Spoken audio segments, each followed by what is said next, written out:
하나님의 축복이 여러분과 함께 하실 줄로 믿습니다. 양옆 앞뒤로 사랑합니다. 반갑습니다. 예. 한 마음과 한 뜻이 되어라는 제목을 가지고 말씀을 전하도록 하겠습니다. 하나님은 주의 교회가 한 마음과 한 뜻이 되길 원합니다. 어쩌면 그것은 하나님께서 궁극적으로 우리들에게 계획한 것이에요. 늘 하나님의 계획된 이 세상에서 늘 성도님들이 사랑 안에서 교제하고 친교 나누면서 하하호호 하면서 살아가기를 원하시는 거. 그러기 위해서 필요한 게 무엇이겠습니까? 마음이 하나가 돼야 되고 그 뜻과 소망이 하나가 돼야 된다는 것이에요. 성경이 이런 부분에 대해서 너무나도 많은 부분을 가르쳐 줍니다. 로마서도 사실은 그 의미를 끊임없이 강조하고 가리키는 것이 로마서라고 볼 수가 있어요. 여러분들, 성경의 초대교회 역사가 성령의 임재 가운데 시작되지 않습니까? 사람들이 모여가지고 예배를 드리고 내 소유를 팔아서 나눠주고 모이기에 힘쓰고 초대교회가 세워졌어요. 교회가 세워지고 나서 베드로와 요한이 성전 미문 앞에서 놀라운 기적 같은 역사가 일어납니다. 40년 동안 안진뱅이로 살았던 사람이 예수 그리스도의 이름으로 일어나 걸으라. 아멘 하셔야지. 그랬더니 실제로 걸어가더라는 거예요. 이런 놀라운 기적 같은 사건이 일어나고 나니까 베드로와 요한이 나가서 말씀을 전했더니 많은 사람들이 베드로와 요한의 말씀을 따르더라는 것이에요. 근데 무슨 문제가 생겼냐면은 당시에 있는 종교 지도자들이 이것을 걸고 넘어간 거예요. 도대체 예수라는 사람이 누구이길래 그 예수의 이름으로 함부로 치료하고 그 예수의 이름으로 복음을 증거하냐. 논쟁이 생겼어요. 당시에 있는 종교 지도자들이 베드로와 요한을 감옥 속에 집어넣으려고 획책을 하면서 계획을 짜다가 근데 분위기를 보니까는 감옥 속에 넣을 수 있는 분위기가 아니에요. 왜냐면은 40년 동안 안진뱅이를 치료했는데 너무나 좋고 너무나 귀한 일 아닙니까? 이런 일 가지고 감옥 속에 넣을 수가 없으니까 방법을 연구한 것이 그냥 베드로 요한 불러다가 너 내가 한 가지만 충고하겠는데 예수의 얘기만 하지 말라고. 그럼 풀어주겠다고. 베드로가 그 얘기를 듣고 나서 막 격앙하면서 오히려 그들에게 예수님은 구약에서 약속하신 메시아다. 그러면서 강력하게 선포하는 장면이 3장하고 4장의 내용들이에요. 그 사도행전의 역사를 보면요, 하나님의 말씀의 임재 가운데 있는 놀라운 사역의 뜨거운 열정들이 거기서 얼마나 많이 나오는지 몰라요. 근데 문제는 뭐냐면은 베드로가 그렇게 강력하게 예수 그리스도를 증거했더니만 그때부터 바리새인들, 대제사장들, 사두개인들이 예수 믿는 사람들을 이제 잡아서 죽일 생각을 하더라는 거예요. 핍박이 시작되더라는 거예요. 그렇게 핍박이 계속 됐는데도 불구하고 그래도 복음 전하고 이런 역사 가운데 그런 핍박과 어려움 가운데서도 초대교회가 크게 부흥할 수 있는 기반이 무엇이었을까? 바로 사도행전 4장 32절에 말씀의 그 중심이 나와 있습니다. 한번 읽어보시겠습니까? 믿는 머리가 한 마음과 한 뜻이 되어 모든 물건을 서로 통용하고 자기 재물을 조금이라도 자기 것이라고 하는 이가 하나도 없더라. 당시에 그렇게 핍박이 많고 어려움이 많았는데도 초대교회가 은혜 가운데 성장할 수 있는 가장 중심 틀은 바로 한 마음과 한 뜻이었다는 것이에요. 아멘. 그러니까 교회가 한 마음과 한 뜻이 되는 게 정말 중요한 것이에요. 상대방을 헤아려가지고 서로 하나의 생각과 동일한 마음을 가지고 신앙생활을 할 수 있는 거. 왜 목사를 세워놨겠습니까? 왜 리더자들을 세워놨겠습니까? 서로 한 마음 한 뜻이 되는데 그것이 도움이 되기 때문이에요. 오늘 본문의 말씀을 통해 가지고 한 마음 한 뜻이 되기 위해서는 도대체 어떻게 하는 것이 가장 좋은 방법일까? 여러분들 이 말씀을 통해서 여러분들이 그런 하나님이 중요한 한 마음 한 뜻을 이루는 교회가 될 줄로 믿습니다. 우리가 첫 번째로는요, 은혜는 나누라고 주신 것이라는 것이에요. 여러분들, 하나님이 여러분들에게 은혜를 주신 줄로 믿습니다. 은혜를 주셨어요. 다양한 모습으로 건강의 축복도 주시고 물질 축복도 주시고 명예도 주셨고 여러 가지 경험과 경륜도 주시고 다양한 은혜를 받았다면 그 은혜는 나를 위해서 쓰는 것이 아니라 남을 위해서 나누고 베푸는 데 쓰는 것이 바로 은혜라는 것이에요. 저는 학생들에게 자주 하는 말들이 있습니다. 뭐냐면 학생 청년들에게, 여기도 학생 청년들이 있는데 이 젊을 때 열심히 공부하고 열심히 나중에 훌륭한 사람이 돼가지고 열심히 나눠주는 사람들하고, 조금 단순하게 어른들이 이해하기 좋게 얘기한다면 돈 벌어서 남 주세요. 뭐예요? 따라합시다. 돈 벌어서 남 주자. 그러니까 이해 쉽게 하려고 한 말입니다. 쉽게 하나님께서 축복 많이 받으시고요. 그 축복을 나를 위한 것이 아니라 남을 위해서 베풀고 그렇게 살아가는 것이 바로 성도의 모습이라는 것이에요.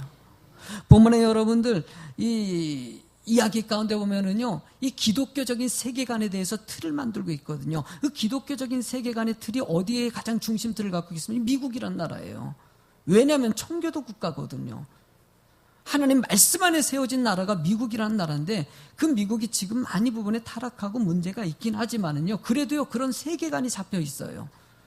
늘 나누고 베푸는 성경적인 삶의 것이 예수를 믿지 않아도 그렇게 하더라는 것이에요. 세계에서 가장 많이 기부한 사람이 누구입니까? 빌 게이츠예요. 얼마 있냐? 40조.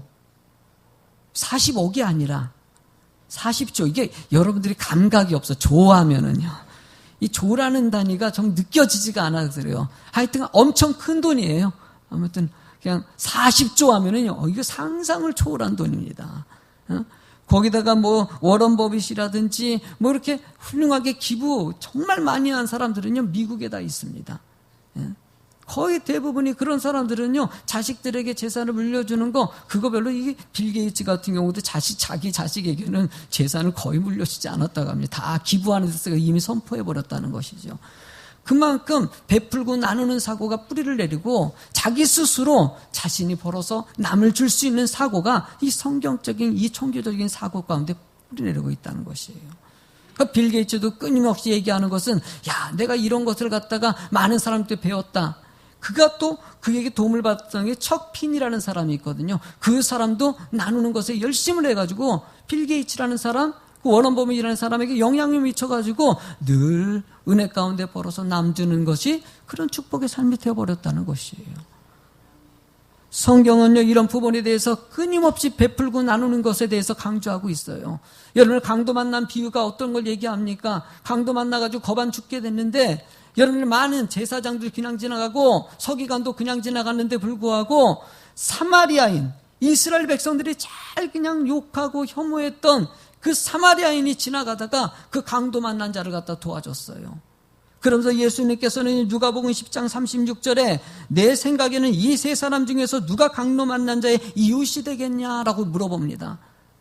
그랬더니 37절에 어떻게 대답합니까? 이르되 자비를 베푼 자니이다. 예수께서 이르시되 가서 너도 이와 같이 하라라고 얘기합니다. 하나님은 여러분들이 자비로운 자가 되길 원하신다는 거예요. 베풀고 나누고 이웃을 생각할 수 있는 사람이 되는 거, 바로 성경이 가르쳐주는 모습이라는 거예요. 우리 한국 사람 같은 경우에 베푸는데 너무 소극적이에요. 왜 이렇게 안 돕는지 모르겠어요. 나만 잘 먹고 잘 살자는 것이 뿌리를 내리고 있어요. 남 베푸는 게 너무 소극적이다 보니까는요, 여러분들 구제하고 남 돕는 일에 대해서는 엄청나게 광고하고, 오히려 법을 만들어가지고 기관에서도 삼성이라든지 LG라든지 이런 데서 기부 많이 합니다. 왜냐하면요, 법적으로 상한선이 정해져 있기 때문에 어느 정도는 해야 돼요. 오죽 안 하면은요, 틀을 만들어가지고 기준 만들어가지고 일을 진행하겠습니까? 성경은 이런 일에 대해서 늘 강조하고 상대방을 헤아리는 자가 되기를, 좀 어려움을 좀 살피는 자가 되라고 성경은 가르쳐주고 있어요. 본문의 1절도 그런 내용입니다. 읽어보시겠습니까?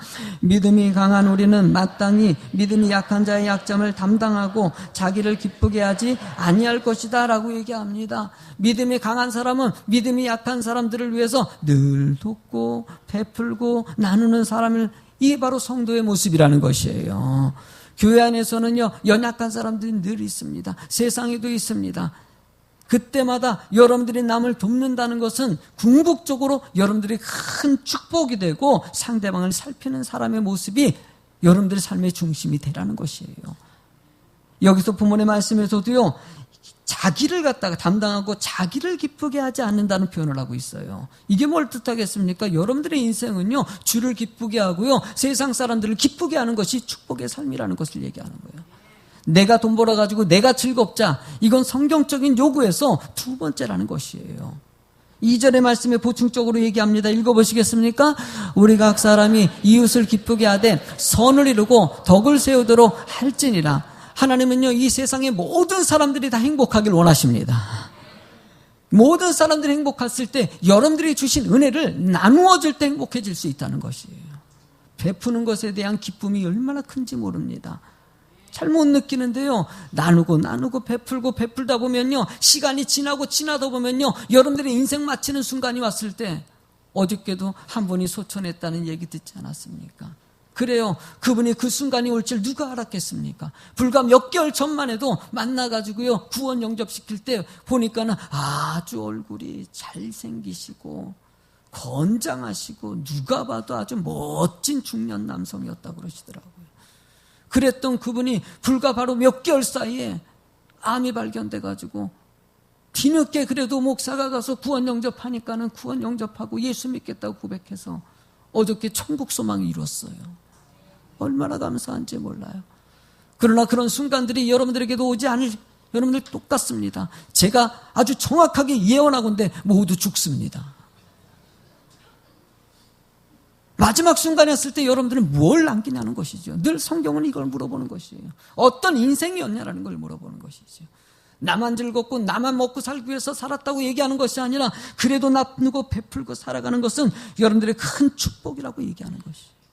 저는 우리 성도님들이 그렇게 남을 생각하고 배려할 수 있는 그런 따뜻한 마음들, 상대방을 기쁘게 하는 그런 인생이 꼭 될 줄 믿습니다. 그것이 바로 선을 또 덕을 세우는, 이 세상에 칭찬받는 주의 성도들의 모습이라는 것이에요. 두 번째로는요, 이런 일들을 위해서 예수님께서 친히 본이 되어 주셨다는 것이에요. 여러분들 3절 말씀을 읽어보겠습니다. 그리스도께서도 자기를 기쁘게 하지 아니하셨나니 기록된 바 주를 비방하는 자들의 비방이 내게 미쳤다 함과 같으니라. 여러분들 예수님께서 친히 오셔가지고 우리를 구원하시기 위해서 오신 것도 있지만은 중요한 것은 우리 본이 되어 주셨다는 것이에요. 여러분들이 어떻게 사랑해야 되고 어떻게 베풀어야 되고 어떻게 용서해야 될지를 친히 보여주신 분이 바로 예수님이라는 것이에요. 그래서 사복음서 말씀을 잘 묵상하고 예수님같이 살아가는 것이 여러분들의 삶의 중심이 되어야 되는 것이에요. 예수님께서는요, 많은 사람들을 위해 기쁨을 위해서 오셨어요. 예수님 3년의 공생애를 한번 보십시오. 자신의 기쁨을 위해서 있는 것이 아니라 끊임없이 어려운 사람 살피고 아픈 사람 살피고 상한 심령 살피고 밤낮 가리지 않고 애쓰는 예수님의 모습 나타나지 않습니까?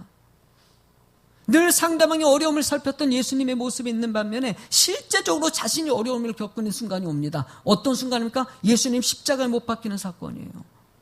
예수님이 십자가에 못 박힐 때 예수님은 자신이 가지고 있는 모든 능력들이 있지 않습니까?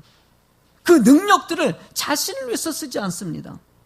여러분들, 예수님이 십자가에 못 박혔을 때 예수님 내려올 수 있을까요? 없을까요? 예수님이 그 능력이 없겠습니까?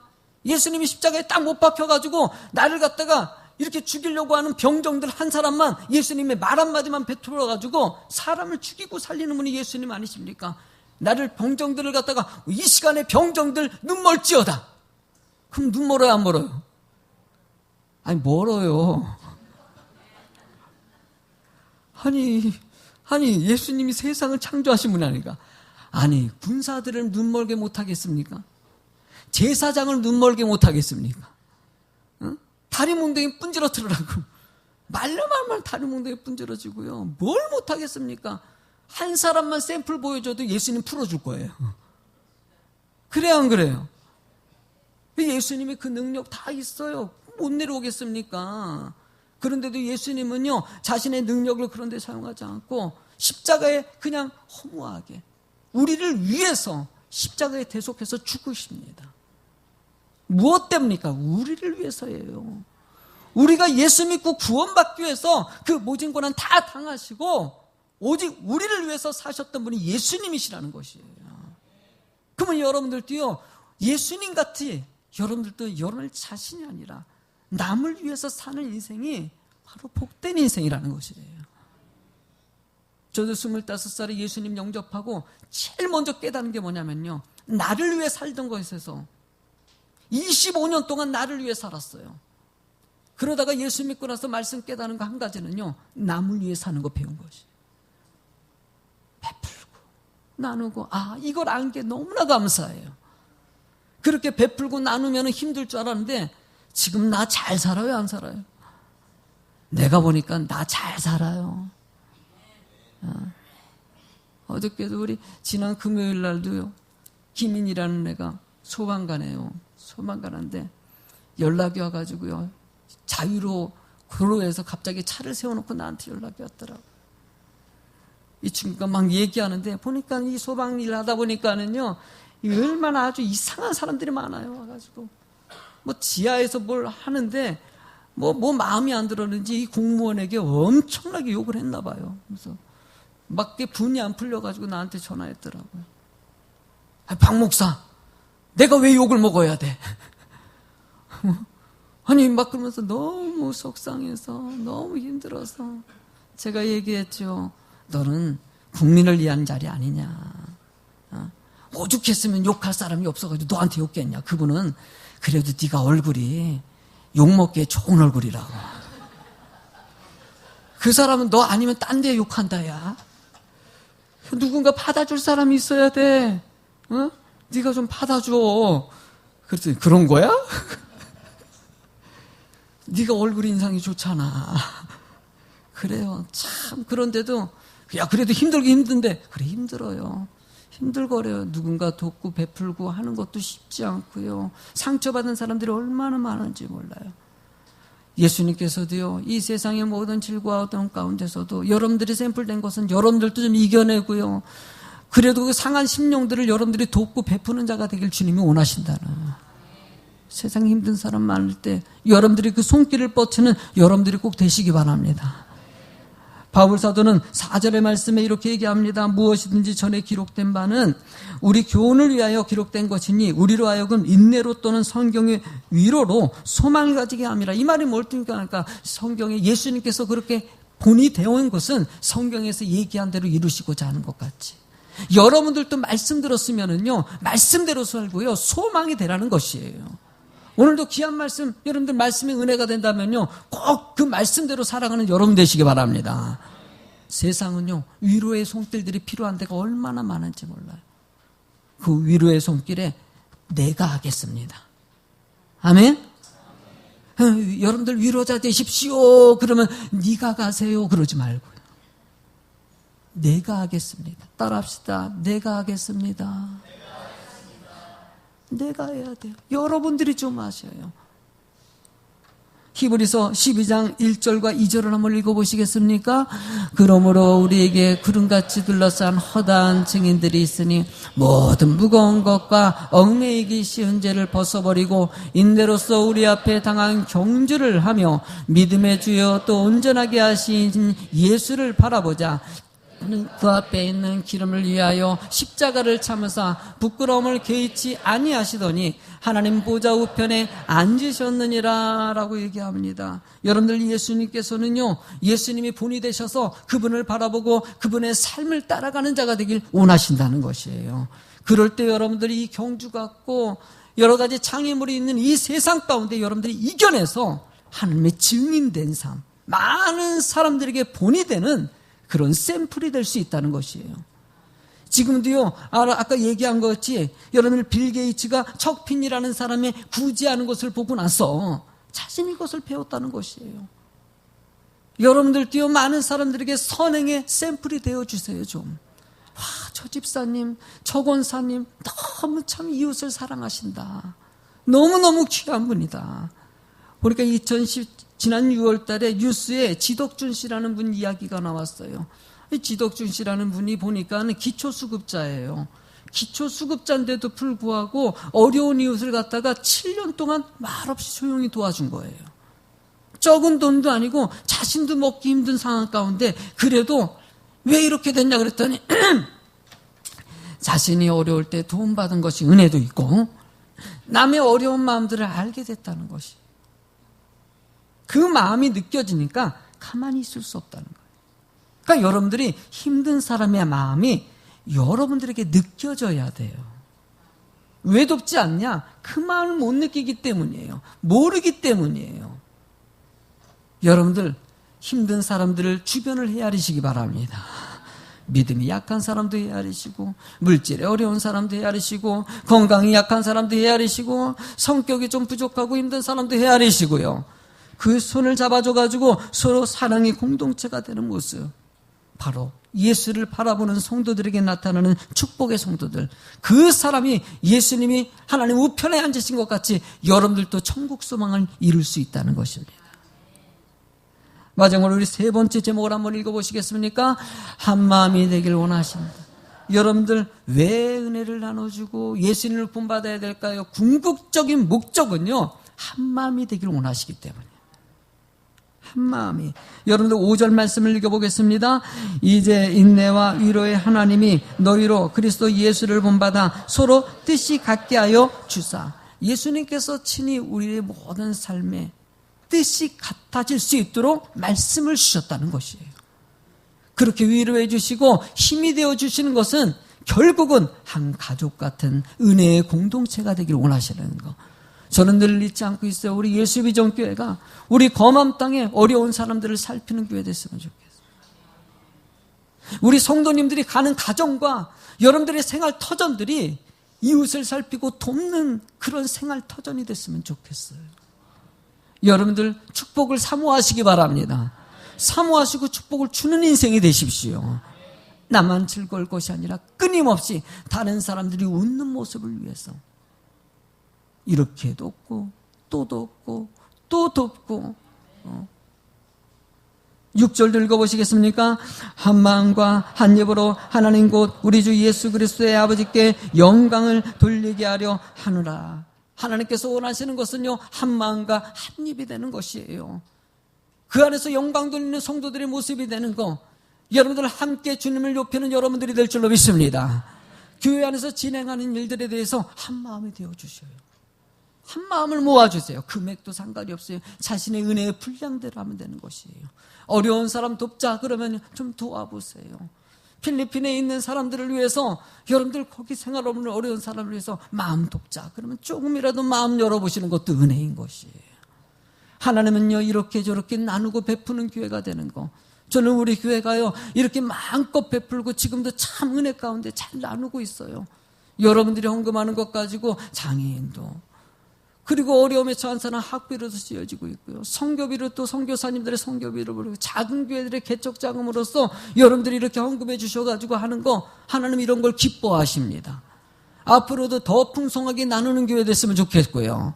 여러분들의 삶 가운데 이것을 뿌리내릴 수 있도록 그렇게 삶이 좀 정착됐으면 좋겠다 생각 들어요. 저는요, 개척 때부터 우리 교회가 나누는 교회 되고 싶어가지고 우리 교회가 후원 받는데도 줬다 그러지 않습니까? 근데 왜 그렇게 했을까라는 생각을 했을 때 이유는 딱 한 가지예요, 여러분들. 그 어려운 사람 살피는 것도 있겠죠. 그러나 그때 도와준 건 큰 돈 안 도와줬어요. 왜냐하면 우리 교회도 어렵기 때문에 큰 돈 도울 수 있는 상황이 안 돼서 어쨌든 우리 교회 형편에 맞게 도운 것이죠. 중요한 것은 성도님들이 그걸 통해서 나누는 걸 좀 배웠으면 좋겠다. 교회는 이런 것이다 라고 하는 것을 좀 보여주고 싶었어요.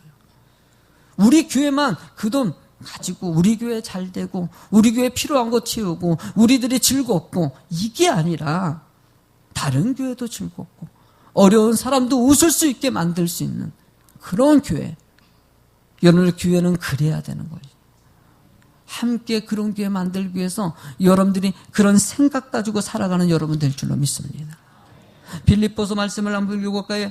1장 27절의 말씀 읽어보시겠습니까? 오직 너희는 그리스도의 복음에 합당하게 생활하라. 이는 내가 너희에게 가거나 떠나 있으나 너희에게 한 마음으로 서서 한 뜻으로 복음의 신앙을 위하여 협력하는 것과 대하여 같은 사랑을 가지고 뜻을 합하여 한 마음을 품고, 이어서 읽어요. 아무 일에든지 다툼이나 허용으로 하지 말고 오직 겸손한 마음으로 각각 자기보다 남을 낮게 여기고 각각 자기의 일을 돌볼 뿐더러 또한 각각 다른 사람들의 일을 돌보아 나의 기쁨을 충만하게 하라.